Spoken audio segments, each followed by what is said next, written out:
France ने Ukraine को मिराज 2000 लड़ाकू विमान देने की दी मंजूरी। फ्रांस ने यूक्रेन को मिराज 2000 लड़ाकू विमान देने की दी मंजूरी। 6 जून 2024 को फ्रांस के राष्ट्रपति इमैनुएल मैक्रों ने एक ऐसी घोषणा की जिसने अंतर्राष्ट्रीय राजनीति में हलचल मचा दी।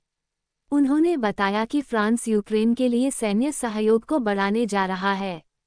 इस सहयोग का सबसे अहम हिस्सा है यूक्रेनी वायुसेना को मिराज 2000 लड़ाकू विमानों की आपूर्ति। साथ ही यूक्रेनी पायलटों को इन विमानों को उड़ाने का प्रशिक्षण भी फ्रांस द्वारा दिया जाएगा। यह फैसला यूक्रेन पर रूस के सैन्य अभियान के मद्देनजर लिया गया है। लगातार रूसी हमलों का सामना कर रहे यूक्रेन ने अपने सहयोगी देशों से हवाई रक्षा को मजबूत करने के लिए आधुनिक लड़ाकू विमानों की मांग की थी। फ्रांस के इस कदम को यूक्रेन के लिए एक बड़ी जीत के रूप में देखा जा रहा है।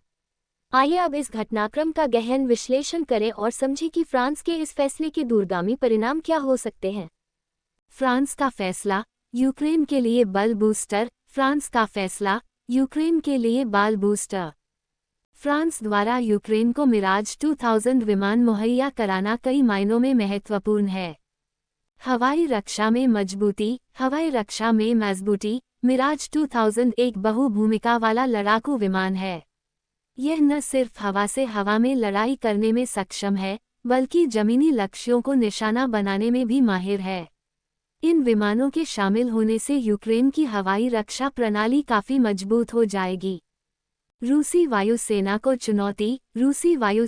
चुनौती। फिलहाल यूक्रेन के पास रूसी वायुसेना के जितने आधुनिक लड़ाकू विमान हैं, उनकी संख्या काफी कम है। मिराज 2000 की मदद से यूक्रेन रूसी लड़ाकू विमानों को आसमान में सीधी चुनौती दे सकेगा। यूक्रेनी मनोबल बढ़ेगा। यूक्रेन का मनोबल बढ़ेगा। फ्रांस द्वारा लड़ाकू विमान देने की घोषणा से यूक्रेनी सैनिकों का मनोबल ऊंचा होगा। इससे उन्हें ये विश्वास होगा कि अंतर्राष्ट्रीय समुदाय उनके संघर्ष में उनके साथ खड़ा है। फ्रांस के फैसले के पीछे की रणनीति। फ्रांस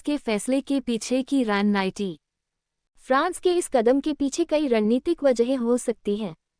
यूक्रेन का समर्थन। रूस के यूक्रेन पर हमले के बाद से ही यूरोप के कई देश यूक्रेन का लगातार समर्थन कर रहे हैं। फ्रांस भी उन्हीं देशों में से एक है। मिराज 2000 देने का फैसला इसी समर्थन का एक मजबूत हिस्सा माना जा सकता है। रूस को कड़ा संदेश। फ्रांस के इस कदम को रूस के लिए एक सख्त संदेश के रूप में भी देखा जा रहा है।